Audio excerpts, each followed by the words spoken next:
रात के अंधेरे में एक खामोश बॉर्डर जहां अचानक लाउड स्पीकर से खौफनाक धमकियां गूंजने लगती हैं।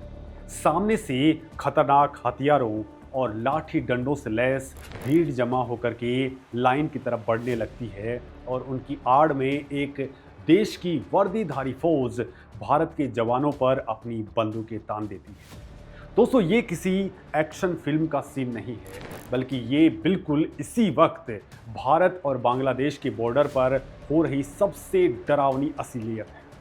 दोस्तों, आप सोच रहे होंगे कि कल तक जो बांग्लादेश भारत का सबसे शांत और भरोसेमंद पड़ोसी माना जाता था, वो अचानक इतना ज़्यादा आक्रामक कैसे हो गया है। क्या ये सिर्फ चंद घुसपैठियों को वापस भेजने का एक मामूली सा विवाद है, या फिर इसके पीछे एक बहुत बड़ा खेल चल रहा है। दोस्तों, ये एक साधारण बॉर्डर क्लैश की कहानी बिल्कुल नहीं है। ये एक खौफनाक अंतर्राष्ट्रीय साजिश है जिसके अंदर पाकिस्तान की कुख्यात खुफिया एजेंसी ISI, चाइना की खतरनाक चालें और बांग्लादेश की एक नई सरकार का भारत विरोधी गेम आपस में पूरी तरह से गुंथा हुआ है।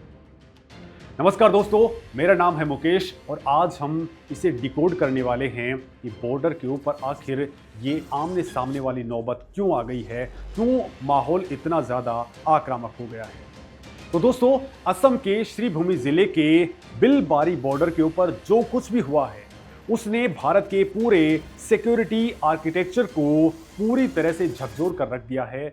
दोस्तों, भारतीय सीमा सुरक्षा बल यानी कि BSF जब अवैध घुसपैठियों के एक समूह को वापस बांग्लादेश के न्यू पलाथल इलाके की तरफ पुश बैक कर रही थी, तो बॉर्डर गार्ड बांग्लादेश यानी कि BGB ने उन्हें रोकने के लिए सीमा टकराव मोल ले लिया।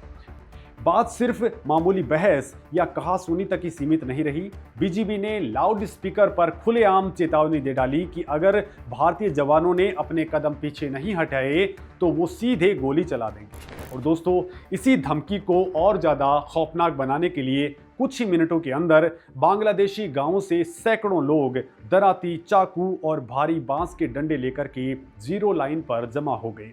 हालात इतने ज़्यादा तनावपूर्ण हो गए कि दोनों तरफ से अतिरिक्त सुरक्षा बलों को तुरंत मोर्चे पर तैनात करना पड़ा। यही खौफनाक मंजर वेस्ट बंगाल के मालदा जिले के अंदर सुखदेवपुर आउटपोस्ट और मेघालय के बॉर्डर इलाकों में भी देखने को मिला है। जब से वेस्ट बंगाल के अंदर नई सरकार ने घुसपैठियों के खिलाफ डिलीट, डिटेक्ट और डिपोर्ट की बेहद सख्त नीति लागू की है, तब से बॉर्डर के ऊपर टेंशन अपने चरम पर पहुंच चुकी है। रिपोर्ट्स के मुताबिक महज एक महीने के भीतर ही करीब 5000 से ज़्यादा अवैध घुसपैठियों को डिपोर्ट करने का बड़ा दावा किया गया है, जिसके बाद से BGB पूरी तरह से बौखला गई है। दोस्तों, इसी महीने की शुरुआत के अंदर ही न्यू दिल्ली के अंदर BSF और BGB के महानिदेशकों की 57वीं हाई लेवल मीटिंग हुई थी। दोस्तों, उस अहम मीटिंग के अंदर जीरो टॉलरेंस और शांति बनाए रखने की बड़ी बड़ी बातें जरूर की गई, लेकिन ग्राउंड रियलिटी ये है कि BGB डिपोर्ट किए गए नागरिकों को वापस अपनी सीमा में लेने से लगातार साफ इनकार कर रही है।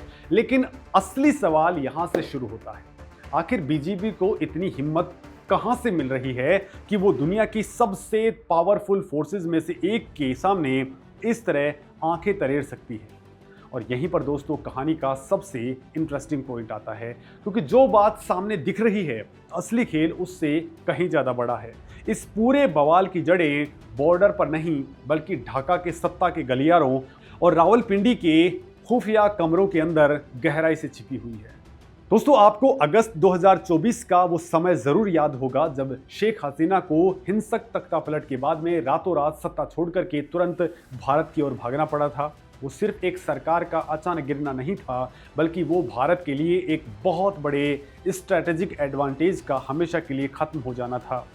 उसके बाद में मोहम्मद यूनुस के नेतृत्व में एक कमज़ोर अंतरिम सरकार बनी, जिसने पूरे देश को भयानक अस्थिरता की तरफ धकेल दिया। लेकिन असली पावर बैलेंस तब शिफ्ट हुआ जब 12 फरवरी 2026 को बांग्लादेश के अंदर आम चुनाव हुए। इन बड़े चुनावों के अंदर बांग्लादेश नेशनल पार्टी यानी कि BNP ने भारी बहुमत गेन किया और 17 फरवरी को तारिक रहमान प्रधानमंत्री की सबसे ताकतवर कुर्सी पर काबिज हो गए।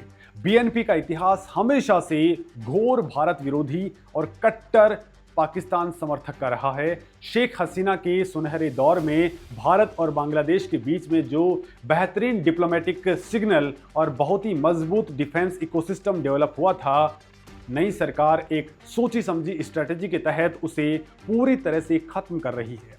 दोस्तों अब ध्यान से समझिए, नई सरकार के सत्ता में आते ही सबसे पहला बड़ा काम क्या हुआ। दोस्तों 15 साल के लंबे कूटनीतिक ठहराव के बाद में पाकिस्तान और बांग्लादेश के बीच रातों रात डिप्लोमेटिक रिलेशंस फिर से बहाल हो गए। दोनों मुल्क अचानक से इकोनॉमिक कॉरिडोर और स्ट्रेटेजिक पार्टनरशिप के नाम पर एक दूसरे के बेहद करीब आ गए। दोस्तों शेख हसीना ने अपने लंबे कार्यकाल के अंदर बांग्लादेश की धरती से पाकिस्तान की खुफिया एजेंसी आईएसआई के पूरे काले नेटवर्क को जड़ से उखाड़ फेंका था, लेकिन अब पुख्ता इंटेलिजेंस इंस्टीट्यूट्स के मुताबिक नई सरकार की छत्रछाया में आईएसआई ने बांग्लादेश के अंदर अपनी पूरी ताकत और भारी संसाधनों के साथ में दोबारा वापसी कर ली है। भारत विरोधी चरमपंथी गुटों को छिपने और काम करने की पूरी खुली छूट दे दी गई है। पाकिस्तान सालों से इसी सुनहरे मौके की तलाश में था। वो बांग्लादेश की ज़मीन का इस्तेमाल करके भारत के पूर्वोत्तर राज्यों के अंदर खतरनाक उग्रवाद भड़काने और जासूसी का एक बिल्कुल नया सप्लाई चेन तैयार कर रहा है। ये सिर्फ एक कूटनीतिक बदलाव नहीं है, बल्कि भारत की सुरक्षा के खिलाफ एक डायरेक्ट और बहुत ही एग्रेसिव सिक्योरिटी थ्रेट है।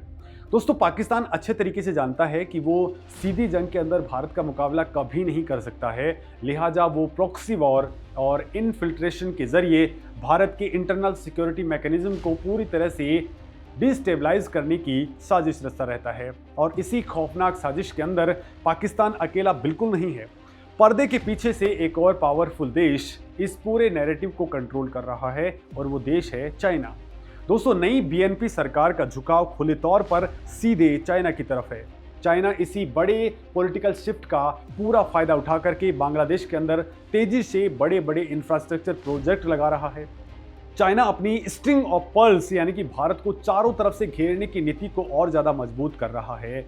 पाकिस्तान और चाइना मिलकर के भारत के खिलाफ एक खौफनाक 3 फ्रंट वॉर का ब्लूप्रिंट रेडी कर रहे हैं। उनका नापाक मकसद बिल्कुल साफ है। पश्चिम के अंदर पाकिस्तान, पूर्व के अंदर बांग्लादेश और उत्तर के अंदर चाइना के जरिए भारत को बुरी तरह से उलझाए रखना है। वो चाहता है कि भारत अपनी विशाल सेना, अपना भारी भरकम रक्षा बजट और अपना पूरा फोकस इन तीनों अलग अलग मोर्चों पर बांटने के लिए मजबूर हो जाए। लेकिन इस पूरे जियोपॉलिटिकल गेम के अंदर सबसे खतरनाक प्रेशर पॉइंट है सिलीगुड़ी कॉरिडोर, जिसे दुनिया चिकन नेक के नाम से भी जानती है। यह सिर्फ 22 किलोमीटर चौड़ा एक बेहद सकरा रास्ता है जो भारत के पूर्वोत्तर राज्यों को देश के बाकी हिस्सों से जोड़ता है।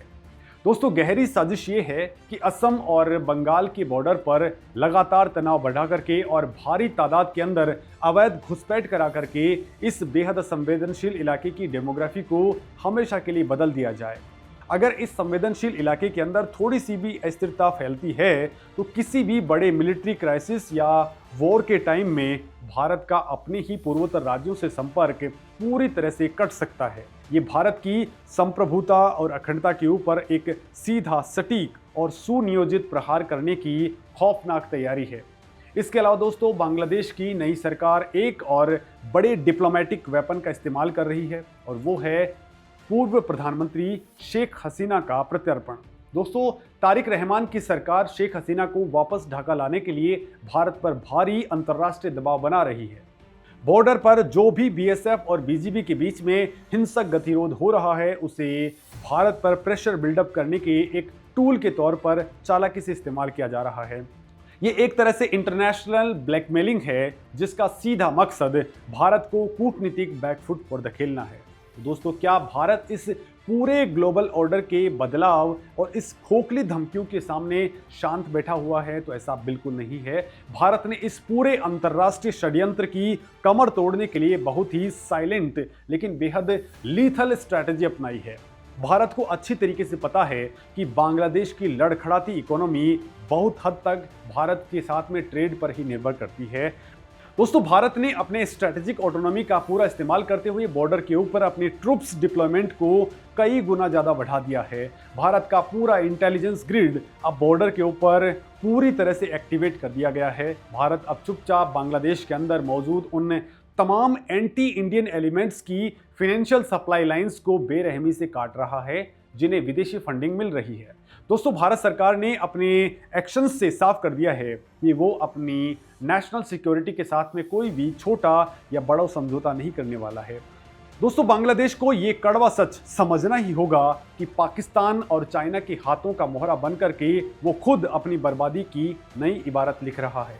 इतिहास इस बात का गवाह है कि जिसने भी भारत की तरफ बुरी नज़र से देखने की कोशिश की है, उसका अंजाम क्या हुआ है। आज जो बांग्लादेश भारत को अपनी आंखें दिखाने की कोशिश कर रहा है, उसे भी बिल्कुल नहीं भूलना चाहिए कि 1971 के अंदर उसका अपना वजूद ही भारत की सेना की वजह से बना था। वर्तमान में सीमा पर जो तनाव हम अपनी आंखों से देख रहे हैं, वो आने वाले समय के अंदर एक बहुत बड़े जियोपॉलिटिकल भूचाल का सीधा संकेत है। भारत के लिए साल 2026 की ये सबसे बड़ी कूटनीतिक चुनौती है, लेकिन भारत का मजबूत डिफेंस इकोसिस्टम हर तरह से बाहरी और भीतरी खतरे से निपटने के लिए पूरी तरह से तैयार है। अब दोस्तों, ये देखना बेहद दिलचस्प है कि भारत अपने इस बिगड़ेल पड़ोसी को सही रास्ते पर लाने के लिए अगला सबसे बड़ा मिलिट्री या डिप्लोमेटिक कदम क्या उठाता है। आपको क्या लगता है, क्या भारत को अब बांग्लादेश के साथ में अपने सभी व्यापारिक और कूटनीतिक रिश्ते पूरी तरह से खत्म करके एक सख्त मिलिट्री एक्शन ले लेना चाहिए, या फिर कूटनीति और बातचीत के जरिए इस गंभीर मसले को शांति से सुलझाना चाहिए? अपनी राय कमेंट सेक्शन में जरूर दें। नमस्कार दोस्तों।